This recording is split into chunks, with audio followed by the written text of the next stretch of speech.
वर्धमान शासन नायक महावीर स्वामी की जय। गुरुनाम गुरुदेव आचार्य श्री विराट सागर जी मुनि महाराज की जय। वर्धमान पट्टाचार्य आचार्य भगवंत विशुद्ध सागर जी मुनि महाराज की जय।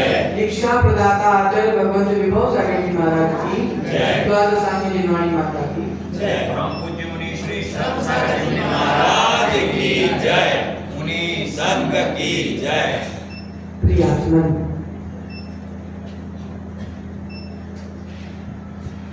आज हम 16 कारण भावनाओं के बारे में जानने का प्रयास करें। आचार्य भगवंत कह रहे हैं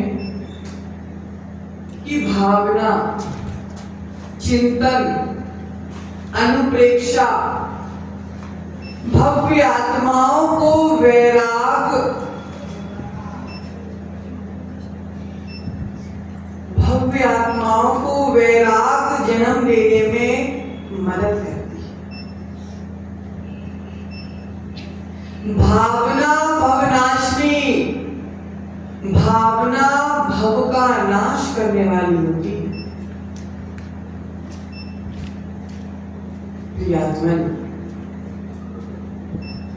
भावना और भावों, क्या बोला? भावना और भावों से ही आत्मा कर्मों से युक्त होती है। क्योंकि जैसी भावना होती है, जैसे भाव होते हैं, वैसे कर्म का बंध होता है। तो आचार्य भगवंत कह रहे हैं कि भावना और भावों के माध्यम से आत्मा कर्मों से युक्त होती है और भावना और भावों के ही माध्यम से आत्मा कर्मों से मुक्त होती है। कर्मों से युक्त होना है तो भी हमारी भावना और हमारे भावों से कारण होंगे, और कर्मों से मुक्त होना है तो भी भावना और भावों के कारण ही होंगे। दर्शन, विशुद्धि आदि 16 कारण भावनाएं आचार्यों ने उल्लेख किया है कि वैराग भावों को मजबूत करने का काम अगर कोई करती है तो हमारी 12 भावनाएं और हमारी 16 कारण भावनाएं, ये भावनाएं कर्मों के कलंक से बहुत दूर है। स्वप्निल भैया, इन भावनाओं का चिंतन करने से, इन भावनाओं का मनन करने से, इन भावनाओं को जीवन में अपनाने से तुम्हारे जीवन की शांति कोई छीन नहीं सकता।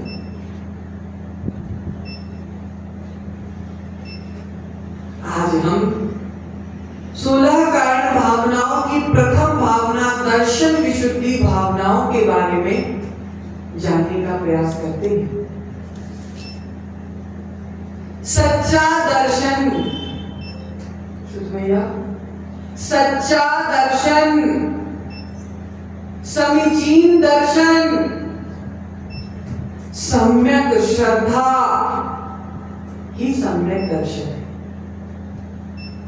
क्या बोला?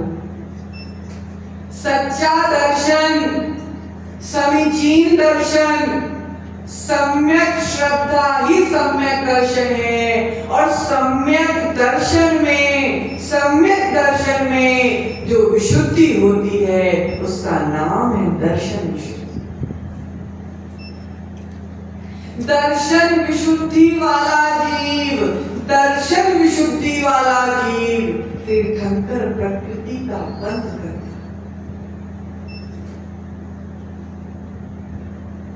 तीन मूर्ताओं से रहित, 7 भय से रहित, 8 मद से रहित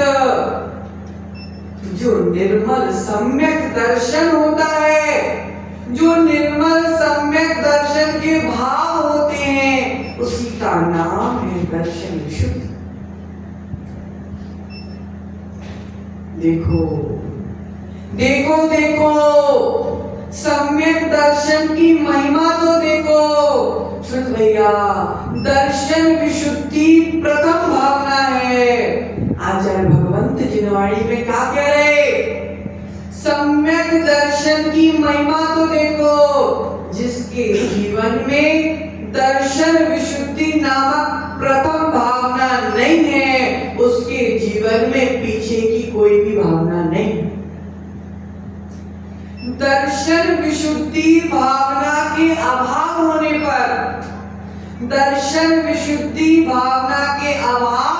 पर, बाकी की सारी भावनाओं का अभाव हो जाता है। यह प्रथम भावना के समाप्त होने पर पीछे की सारी भावनाएं समाप्त हो जाती हैं। ये दर्शन विशुद्धि भावना मूल है, मूल मकान की नींव है दर्शन विशुद्धि भावना। बिना नींव का मकान ज्यादा दिन नहीं टिकता।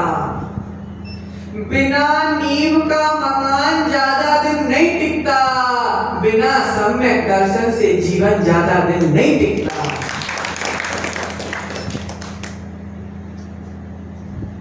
सोनगिर वाली दीदी, तलवार की धार पर चलना आसान है,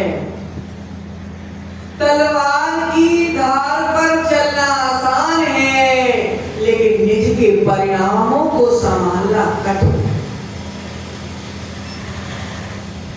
जिस जीव की बुद्धि पालचंद जी अधर्म को धर्म मानने लगे, जिस जीव की बुद्धि अधर्म को धर्म मानने लगे, अतत्व को तत्व मानने लगे, अदेव को कुदेव को देवत्व बुद्धि से देखने लगे, कुगुरु को अगुरु को भ्रष्ट गुरुओं को पाखंडी गुरुओं को सच्चा गुरु मानने लगे, कुआगम को सुआगम मानने लगे। ध्यान रखना, उस जीव के जीवन से दर्शन विशुद्धि भावना समाप्त हो। उस जीव के जीवन से उसने अपने ही परिणामों के द्वारा अपने सम्यक दर्शन का घात कर दिया। आचार्य भगवंत कह रहे हैं, ऐसे जीव का संसार अभी बहुत लंबा है। ऐसे जीव का संसार अभी जल्दी खत्म होने वाला नहीं है। संसार खत्म करने के लिए मनुष्य गति की प्राप्ति हुई थी, बेचारा संसार को बढ़ा बैठा। किसके कारण? मात्र सम्यक दर्शन न होने के कारण। प्रियात्मन सुन भैया, शास्त्रों का अध्ययन करके बड़ा पंडित बन जाना अलग बात है। शास्त्रों का अध्ययन करके बड़ा पंडित बन जाना, बड़े पंडित बन जाना अलग बात है। लेकिन निज के परिणामों को संभाल कर रत्नत्रय का जीवन में ज्ञान को लाकर रत्नत्रय को धारण करके पंडित बन जाना अलग। शास्त्रों का अध्ययन करके पंडित बनना अलग बात है, रत्नत्रय को जीवन में लाकर पंडित बनना अलग बात है। जिनवाणी कह रही है कि शास्त्रों के अध्ययन करके पंडित बनने से पंडित मरण नहीं होता। शास्त्रों का अध्ययन करके पंडित बनने से पंडित मरण नहीं होता। रत्नत्रय को धारण करके पंडित होता। प्रियतम, इस लोक में अन्य द्रव्यों का संयोग करना आसान बात है। मकान बनाना कोई बड़ी बात नहीं है, गाड़ी खरीदना कोई बड़ी बात नहीं है, संतान की उत्पत्ति करना कोई बड़ी बात नहीं है।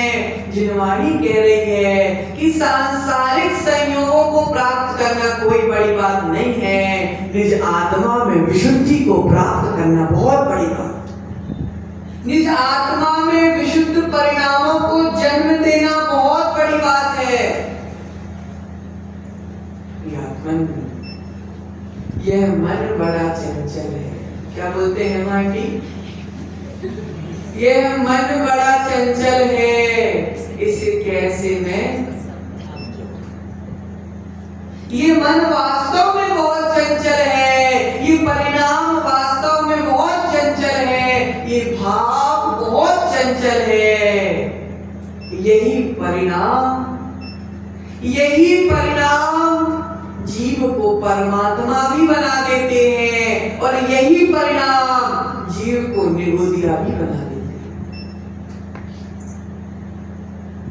इन्हीं परिणामों में अगर विशुद्धि आ गई तो आप अपनी आत्मा को परमात्मा बना दोगे, और अगर इन्हीं परिणामों में संक्लेशता आ गई तो तुम इन्हीं परिणामों के कारण निगोदिया जीव बन जाओ।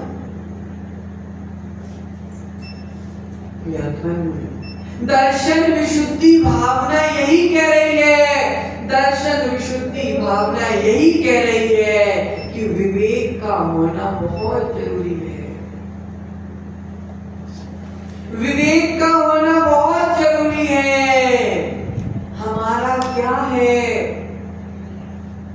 निज को निज पहचानना और पर को पर पहचानना, यही तो विवेक है।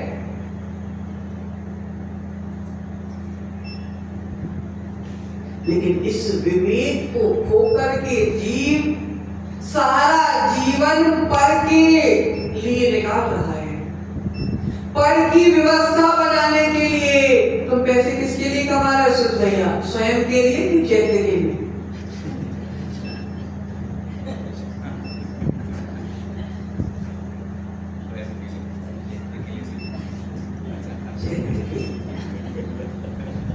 तुम नहीं कमाओगे तो उसकी पढ़ाई नहीं होगी क्या?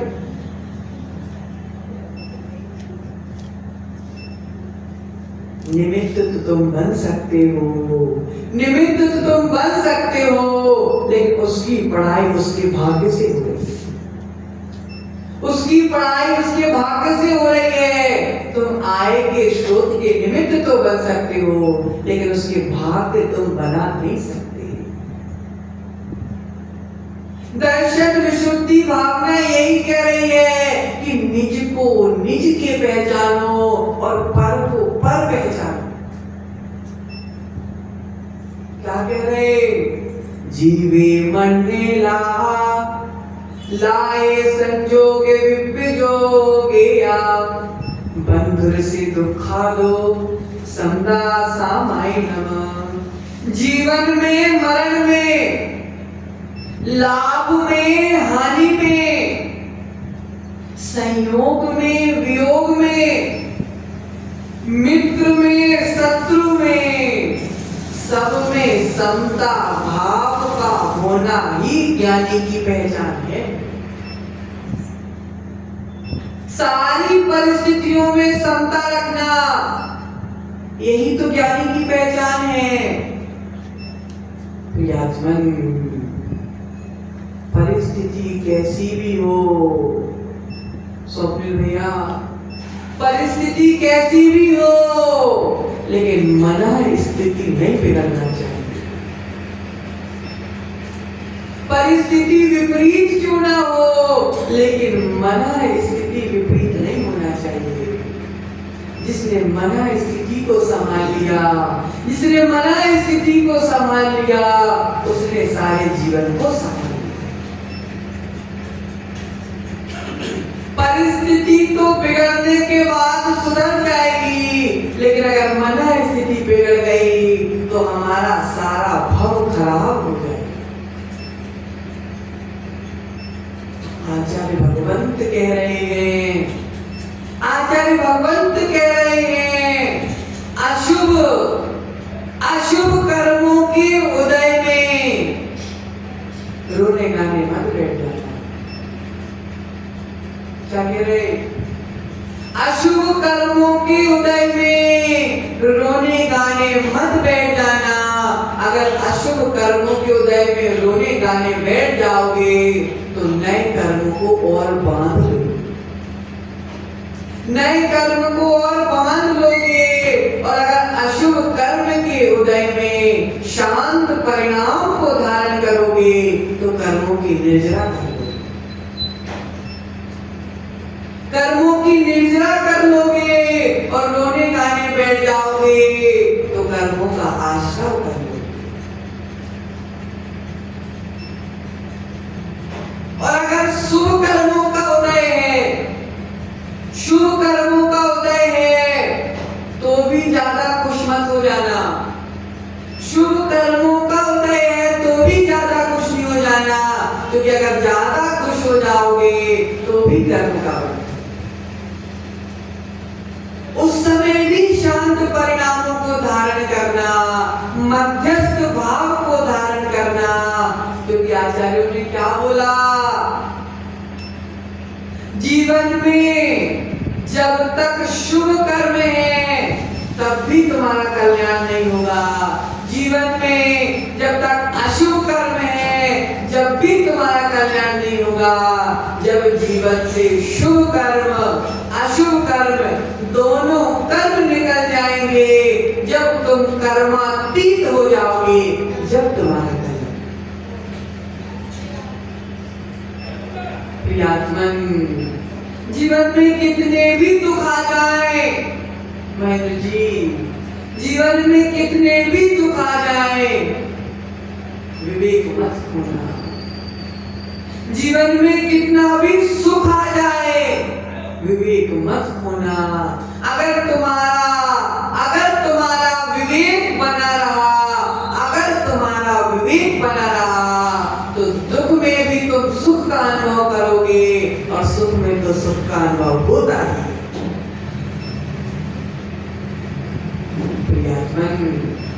क्योंकि ज्यादा दुखी हो जाए जीव या फिर ज्यादा सुखी हो जाए जीव, तो अधिकतम विवेक खो देता है। विवेक खो देता है, क्या करना सही है, क्या करना गलत है भूल जाता है। क्या करने योग्य है, क्या करने योग्य नहीं है, जीव भूल जाता है। क्या बोलने योग्य है, क्या बोलने योग्य नहीं है, शुद्ध भैया भूल जाता है। क्या बोलना है, क्या नहीं बोलना भूल जाता है। ध्यान रखना, ध्यान रखना। अगर जीवन में विवेक है तो दुख में तुम फांसी लगाने नहीं जाओगे। जीवन में अगर विवेक है तो तुम फांसी लगाने नहीं जाओगे। जिन जीवों के भीतर दिमाग में दुख आ जाता है, जीवन में दुख आ जाता है, और जिनका विवेक समाप्त हो जाता है, वे ही जीव फांसी में लगाते हैं, वे ही जीव जहर खाते हैं।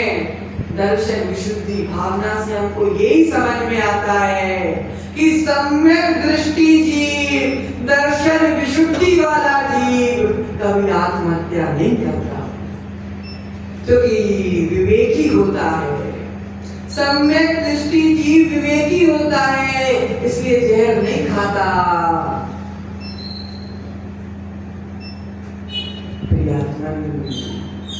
प्रियात्मन विवेक जिसके जीवन में है, विवेक जिसके जीवन में है, वह हमेशा आत्मा के विषय में चिंतन करता है, शरीर के विषय में चिंतन नहीं करता। 8 अंग जो सम्यक दर्शन के हैं, अगर उसमें से एक अंग भी कम हो गया तो सम्यक दर्शन दूषित हो जाता। 8 अंगों के बारे में विस्तार में हमने पूर्व में समझ लिया। आज हम 8 अंगों के बारे में नहीं समझेंगे। अभी तक हमने जिसके बारे में नहीं समझा उसके बारे में समझ रहे हैं। तो सम्यक दृष्टि जीव 7 भय से दूर रहता है। कितने भय से? 7 भय से सम्यक दृष्टि जीव दूर रहता है। पहला भय इहलोक भय। महेंद्र जी, इस लोक में मेरा कोई नहीं है, इस लोक में मेरा कोई नहीं है, कोई मुझको मार के मेरा धन ना चुरा ले।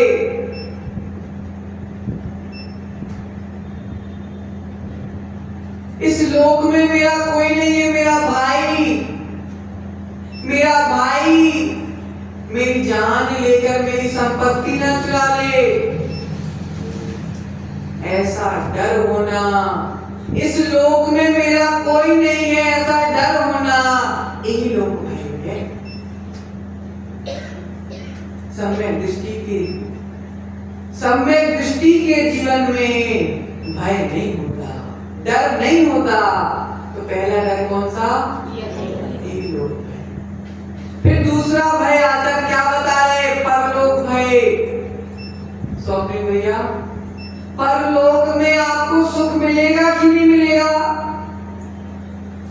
अगले भव में मेरी कौन सी गति होगी? अगले भव में मुझको स्वस्थ शरीर मिलेगा कि नहीं मिलेगा? कैसा शरीर मिलेगा? अरे अगले भव में मेरा साथ कौन निभाएगा? अगले भव में ऐसे पापा मिलेंगे क्या? अगले भव में ऐसी मम्मी मिलेगी क्या?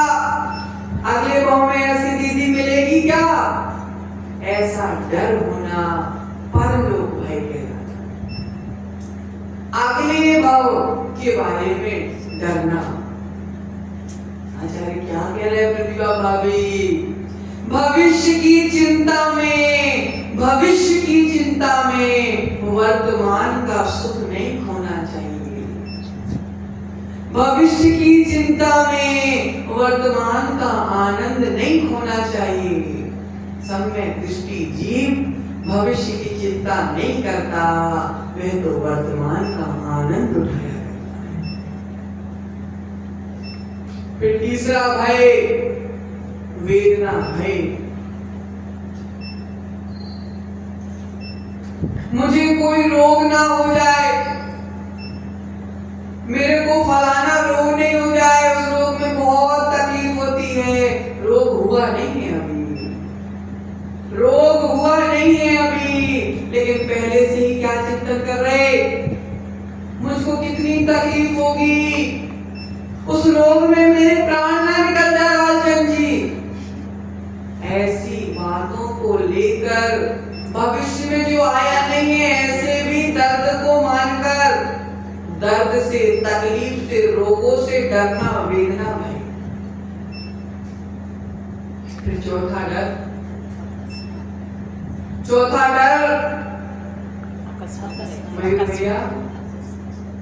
मयूर भैया कोरोना फैल रहा है, मेरी मौत ना हो। इतने लोग मर रहे हैं, मैं भी ना ये मरण भय, मरने से डरना। सम्यक दृष्टि जीव मरने से नहीं डरता। जीने की हो न वांछा, मरने की हो न इच्छा, परिवार मित्र जन से मैं प्राण को है। ना मरने की इच्छा, ना जीने की वांछा, मरने से डरता नहीं है क्योंकि उसको पता है एक दिन तो मरना। तो डरने से क्या मतलब? अगर हम मरने से डरेंगे तो क्या नहीं मरेंगे? अगर हम मरने से डरेंगे तो क्या नहीं मरेंगे? मरना तो है, डर के क्यों मरना? सम्यक दृष्टि जीव डर के नहीं मरता। सम्यक दृष्टि जीव तो निडर होके मरता। फिर अगला भय आकस्मिक भय। बिजली चमक रही, मयूर भैया इतनी तेज बिजली चमकी कि मैं डर गया। इतनी तेज बिजली गिरी कि मैं डर गया। सामान तेज से गिर जाए, फुग्गा फूट गया था उस दिन। कैसे डर गए थे? ये सब आकस्मिक भय। क्यों डरना? बिजली का काम क्या है? गिरना और चमकना। हम उसके कारण अपने परिणामों में भय क्यों लेके आए? सम्यक दृष्टि जीव उनसे भी नहीं डरता। फिर उसके बाद आरक्षा भय। आरक्षा भय, पिताजी मेरी रक्षा नहीं करते। आप चैत्र की रक्षा नहीं करते। चैत्र बोले मेरे पिताजी मेरी रक्षा नहीं करते। मेरी रक्षा करने वाला कोई नहीं है। जीवन में अगर कोई विपत्ति आ जाए तो मेरी रक्षा कौन करेगा? इन सब बातों को सोचते सोचते जीव संक्लिष्टता में चले जाता है। इन्हीं बातों को सोचते सोचते जीव डिप्रेशन में चला जाता है। चिंता चिता से बुरी होती है। ये इसको कहते हैं आरक्षा भय। मेरी रक्षा कौन करेगा? ऐसी चिंता करना, ऐसे बातों से डरना, आरक्षा भय। फिर अंतिम भय है अगुप्ती भय। घर में अगर सब लोग चले जाए और अकेले अगर घर में रह जाए तो डर लगता है दूसरे के घर में सोने चले जाए, है ना? दूसरे के घर में सोने चले जाते अगर घर में कोई नहीं है। आचार्य कह रहे हैं ऐसा स्थान जहां पर कोई आता जाता नहीं है, सुनसान स्थान, सुनसान स्थान जहां पर कोई आता जाता नहीं है, ऐसे स्थान को अगुप्ती कहते हैं। ऐसे स्थान में भी सम्यक दृष्टि जीव बिना डरे विचरण किया करता है।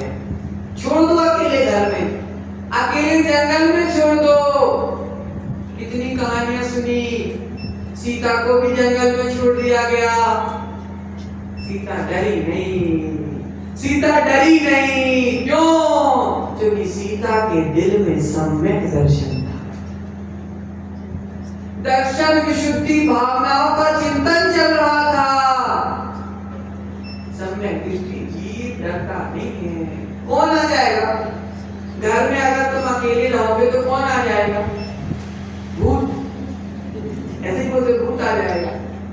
अरे तुमसे बड़ा भूत कौन है? तुमसे बड़ा भूत कौन है? सम्यक दृष्टि जीव भूतों से नहीं डरता क्योंकि उसको विश्वास है, उसको विश्वास है कि मेरे परिणाम अच्छे हैं, अच्छे अच्छे भूत आगे भाग जाएंगे।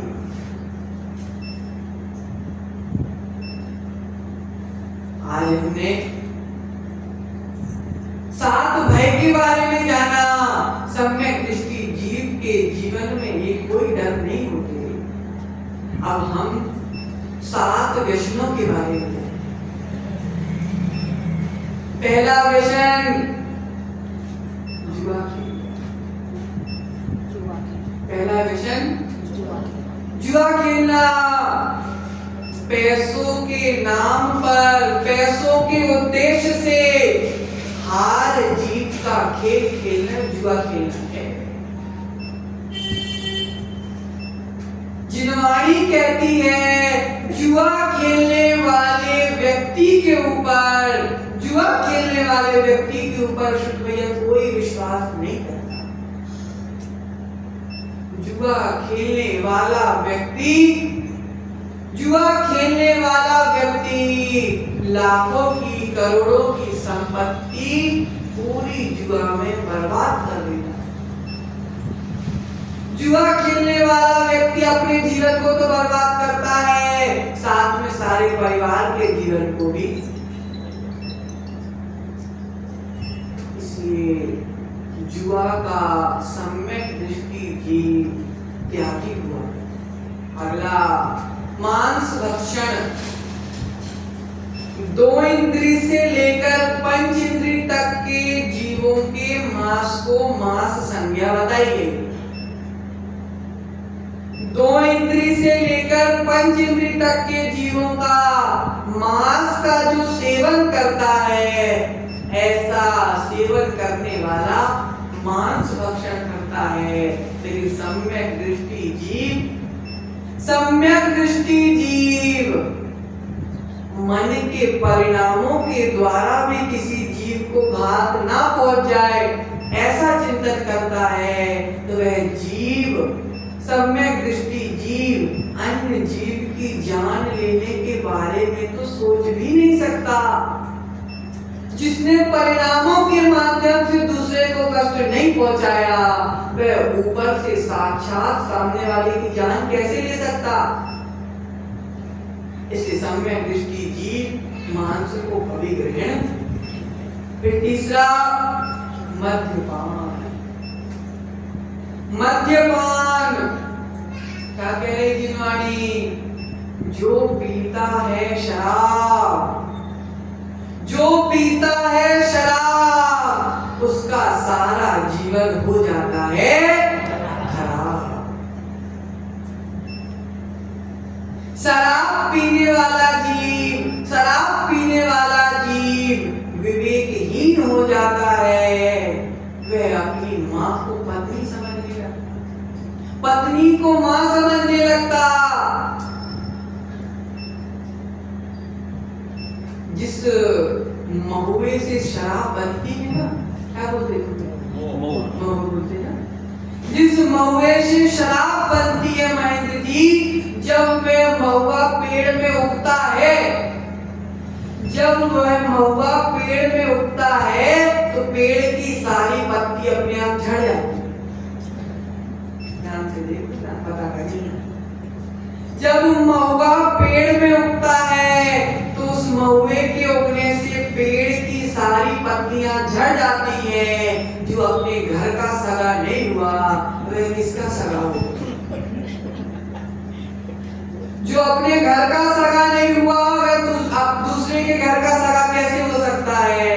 जिसके आने से उसके स्वयं के पेड़ के पत्ते झड़ गए, उसी प्रकार जिस घर में शराब आती है, उस घर के भी हजारों टुकड़े हो जाते हैं।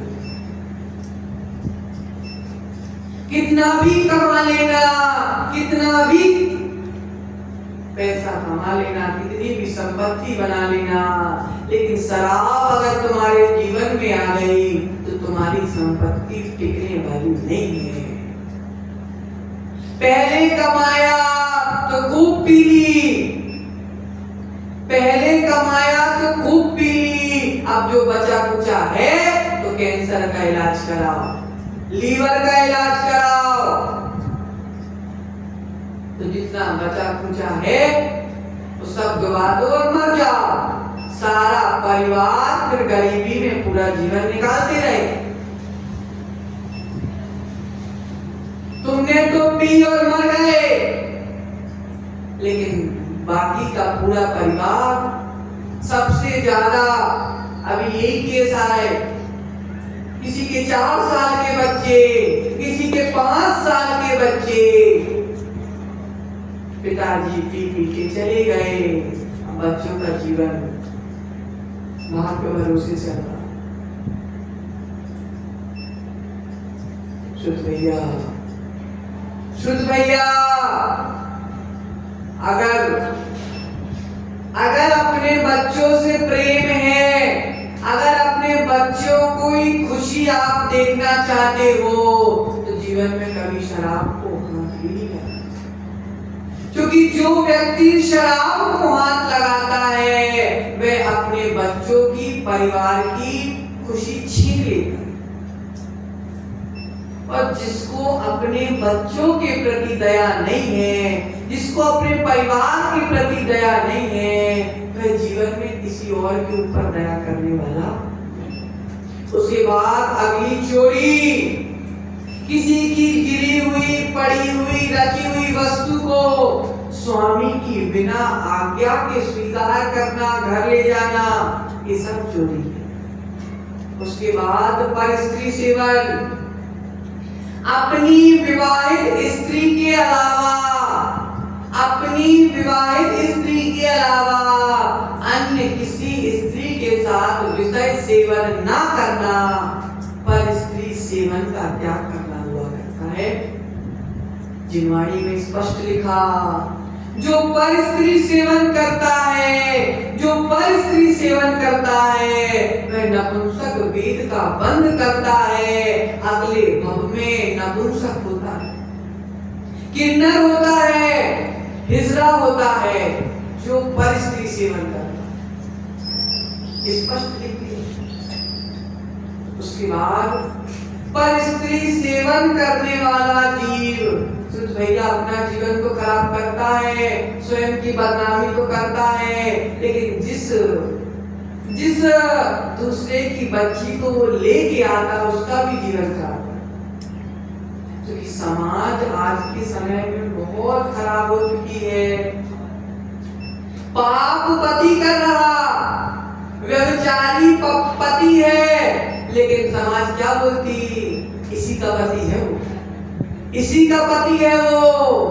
बेचारी कभी किसी को मुंह दिखाने लायक नहीं बचती।